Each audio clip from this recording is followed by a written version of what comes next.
Eba Mäkynen, sä oot ollut mukana tässä järkkäämässä Louhela Jamia varmaan 8 vuoden ajan. Mikä sulla on paras muisto näin alkuun näistä 8 vuodesta? Kyllä täytyy sanoa, että ihan ensimmäinen Louhela Jam, se on niin kotikutoinen meininki, että siinä oli rekka-auton lava, tämmönen puuhässäkkä, missä soitti ihan paikalliset bändit.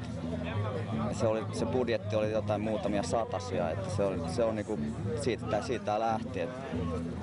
Ehkä se ensimmäinen Louhela Jam on kuitenkin se. Tää on nyt onnistunut taas erittäin hyvin tääkin, että tää on tällä kertaa isoin, mitä tää on ikinä ollut.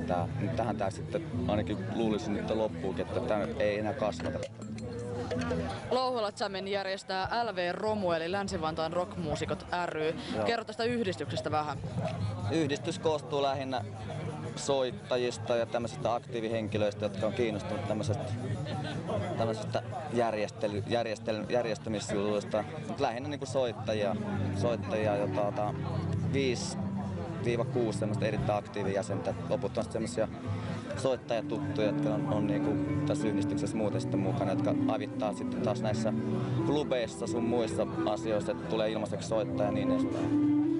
Yhdytkö tähän, mitä tänään kuulin, että Länsi-Vantaan Rockmuusikot ry ei pyörisi ilman Eba Mäkystä? Tuohon ollaan aika jäävi vastaamaan, en tiedä. Kyllä se varmaan pyörisi. Yksi mies kaikkea pysty kuitenkaan tekemään.